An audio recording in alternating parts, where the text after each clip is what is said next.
The Druid is very much defined as a sage of nature, and these can be like represented by environments, but really the Druid is much more expansive than that, in where these aspects of nature can actually just represent the things that have been around since time immemorial. You know, you look at Circle of the Land and you want to align yourself with like the sea or mountains or the forest. It's a very all-encompassing subclass. And then like Circle of the Moon is there for those druids that want to focus on just wild shaping, turning into beasts, this nature of shape-shifting, and what happens to people, or what happens to nature really during a full moon. And now we've finally gone beyond just the material realm and into the astral bodies with the Circle of the Stars.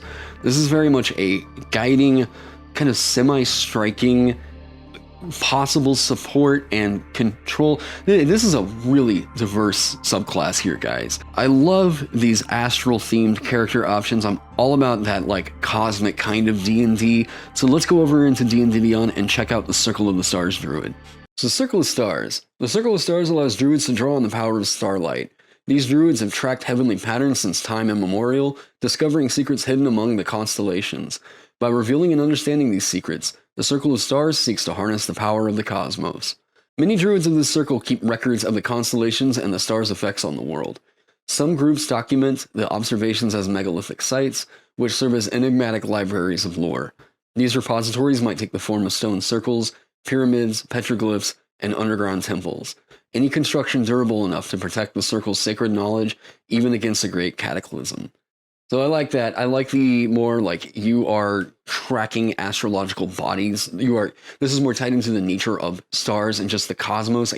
I really love these kinds of character thematics. And it feels like it really, really hits a nice, clean narrative that 5e has severely been lacking. Star map. So this is a second level Circle of the Stars feature. You created a star chart as a part of your heavenly studies. It's a tiny object and can serve as a spellcasting focus for your druid spells. You determine its form by rolling on the star map table or by choosing one. While holding this map, you have these benefits. Number 1, you know the guidance cantrip. You touch one willing creature. Once before the spell ends, the target can roll a d4 and add the number rolled to one ability check of its choice. You can roll the die before or after making the ability check. The spell then ends. This is very much simulating that, we are seeking the wisdom of the stars, a sort of astral navigation sort of a theme. You have the Guiding Bolt spell prepared. It counts as a druid spell for you, and it doesn't count against the number of spells you have prepared. You can cast Guiding Bolt without expending a spell slot. You can do so a number of times equal to your proficiency bonus, and you regain all expended uses when you finish a long rest. So let's talk about Guiding Bolt for a second. Guiding Bolt is the spell that makes the Theurge Cleric really, really, really possible.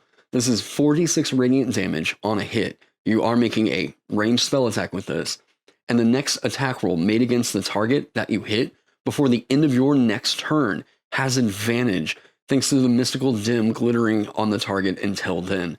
So 46 damage, like I said, dice roll for a d6, average roll of 3.5 times 4, 14. So with this, we're talking about average damage of 14 twice right here at second level. Well, actually more than that, because you can use your druid spell slots to actually fuel this. Now, whenever you cast it without expending a spell slot, it's always cast at its lowest level. So just keep that in mind. Consider that this isn't just an average, average damage of 14. That other effect of that.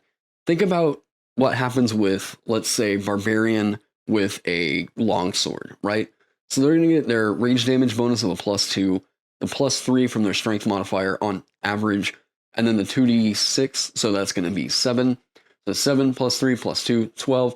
This is coming out and doing 2 more points of damage than that. It's magical damage, and it has this secondary effect. This is, of course, an amazing feature. I have to give this purple. So Starry Form, they're getting another second level feature as a bonus action. You can expend the use of your wild shape feature to take on a Starry Form rather than transforming into a beast. First off, I really love that. We're now looking at wild shape as a resource to expend. I'm liking this design a lot. While in your Starry Form, you can retain your game statistics, but your body becomes luminous, your joints glimmer like stars, and glowing lines connect them as on a star chart. This form sheds bright light in a 10-foot radius and dim light for an additional 10 feet. The form lasts for 10 minutes. It ends early if you dismiss it. No action required. Are incapacitated, die, or use this feature again. Whenever you assume your starry form, choose which one of the following constellations glimmers on your body. Your choice gives you certain benefits while in that form. So we have these three forms, the Archer, the Chalice, and the Dragon. The Archer, a constellation of an archer appears on you. When you activate this form and as a bonus action on your subsequent turns while it lasts, you can make a ranged spell attack, hurling a luminous arrow that targets one creature within 60 feet of you. On a hit, the attack deals radiant damage equal to 1d8 plus your wisdom modifier. So this is a ranged spell attack. It's just extra damage that you can do. Kind of focuses this in on a little bit of a spellcaster in a way. Like we're getting magical damage, but it's not always innately tied into spells. And because this is a ranged spell attack, you can cast a spell on your turn and then use this as a bonus action. There's a lot to love with Archer. Chalice, a constellation of a life-giving goblet, appears on you. Whenever you cast a spell using a spell slot that restores hit points to a creature, you or another creature within 30 feet of you can regain hit points equal to 1d8 plus your wisdom modifier. So that is basically like you're getting a free Cure Wounds at range. Range of 30 feet can regain hit points. Looking at these for the Druid, right? Cure Wounds, Good Fairy, Healing Word, Healing Spirit.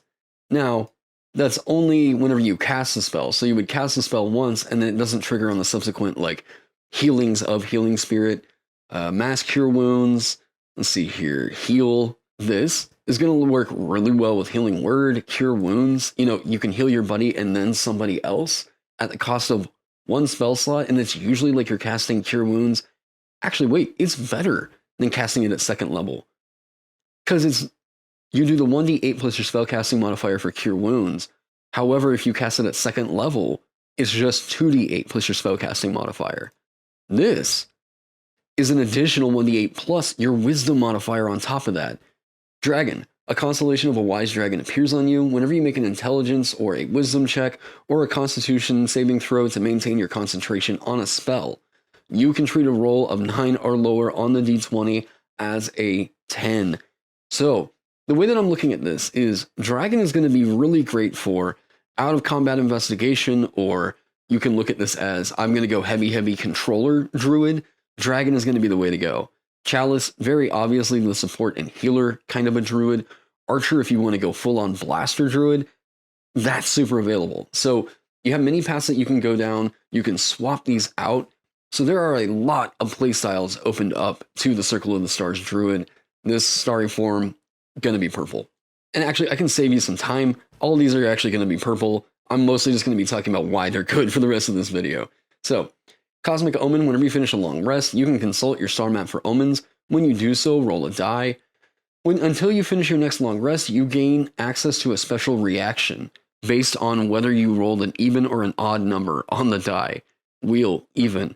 Whenever a creature you can see within 30 feet of you is about to make an attack roll, a saving throw, or an ability check, you can use your reaction to roll a d6 and add the number rolled to the total. Woe of odd, whenever a creature, it's basically just the exact opposite. You can use your reaction to roll a d6 and subtract the number rolled from the total.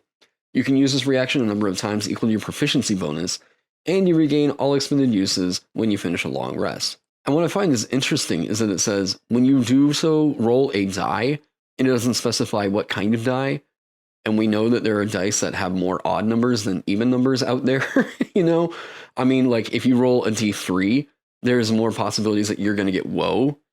So it doesn't specify that. I don't really know that it...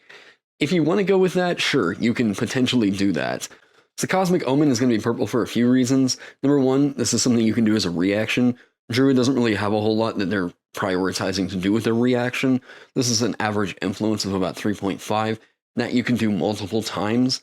You know, whenever you snag this for stuff, you get to do this 3 times, and you regain all expended uses when you finish a long rest, up to 6 times.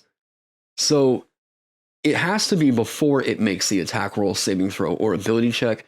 That might be a little bit weaker, but I think that needs to be there. And then you can use your reaction to roll it. Yeah, Druid has that part of their action economy pretty opened up. I think Cosmic Omen is a great feature. It's also, keep in mind, this is not a magical effect. As for the rules, this can't be like removed or counterspelled or anything like that. This is just straight up, I can make this happen as a reaction. I guess you could say that this is shoring up and pushing them more towards a buffer debuffer kind of a play style. Twinkling Constellations, this is their 10th level feature. The constellations of your Starry Form improve. The 1d8 of the Archer and the Chalice becomes 2d8. And while the dragon is active, you have a flying speed of 20 feet and can hover. Moreover, at the start of each of your turns while in your Starry Form, you can change which constellation glimmers on your body. Man, that is so good. You are now incredibly flexible in what you're trying to do out there on the battlefield, right? You can play the big blaster, you can play the support, you can do a lot of the influencing of the dragon if you want to go with that more control kind of a thing. This is helping you to set that up and prepare for what you're going to do on your turn. Like, that is so good. That does not require an action.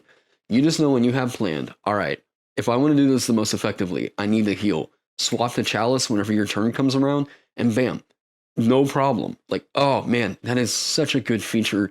Twinkling Constellations, the only thing I worry about with this is that I do like to think that subclasses have some kind of a defined playstyle, and I think that right here, you've sort of opened up Druid to be encompassing of like, this is going to be the blaster and the really good healer and this really good support controller. Like we're covering a lot of ground with this, and that does kind of worry me a little bit. And then Full of Stars, 14th level Circle of the Stars feature. While in your Starry Form, you become partially incorporeal, giving you resistance to bludgeoning, piercing, and slashing damage. God, man. Like right up here at the top, it's kind of odd because suddenly we get this really nice tank kind of a feature right here. And like everything else leading up to this, it made me think like, this is going to be really great for support, blasting, and everything. And then we get sudden frontline stuff, right? Like we get a really great tank feature just right up here at the end as the capstone. So it is only while you're in your Starry Form. So it does cost your wild shape. I think Full of Stars, this is pretty ubiquitously good, right? Like this is going to pay off at all tiers of play. Man, it just blows my mind how many of these subclasses I'm just really grading super high. Circle of the Stars is only up here in S with Moon Druid. Moon Druid's up here because it's the most effective hit points that you can really get out of a class in the game, right? Circle of Stars is like, Circle of Stars is mostly up here because, it feels like it wants to be a very good support druid in a way. Like, I'm going to buff up my I'm going to debuff the enemies through Guiding Bolt. Guidance is there. The Starry Form, we're covering a lot of ground for different playstyles with this. Now we have an incredible healer that is effectively getting, whenever you heal another creature using a spell slot, another creature within 30 feet of you or you gets a free cure wounds. They just get so much. Now, what I define as like their playstyle, I'm thinking of this as actually a little bit more of a striker-focused druid, right? Because we're doing a lot of damage to a single target with this. We're getting a lot of the support and possible control with Dragon Form. And then we're also getting some really nice healing here with Chalice. And it only keeps improving here at 10th level. Where like you're getting, oh man, there's just so much good stuff happening in that. So Circle of the Stars to me is almost a little too good at doing so many different things, I just kind of worry that some of the other druid circles can't really quite keep up with it. Looking at land or shepherds, spores, I really love dreams and would love to see that actually like defining what it means to be a druid healer. But Circle of the Stars was just, woo, that's a lot. But yeah, I am going to rate it as an S. Let me know what you all think down in the comments section below. If you're new here to my channel, I'm going through a whole bunch of Tasha's Cauldron of Everything content all this week, and probably in the next week, so why not go ahead and subscribe if you want to hear more of my opinions and kind of how you're going to play these classes out. I want to give a shout out over to my Patreon sponsors. Thank you all so much for helping me keep the lights on around here. I have several products available over on the DM's Guild that you can go check out. And guys, I hope you all are staying safe, staying healthy, and I can't wait to see you in the next one.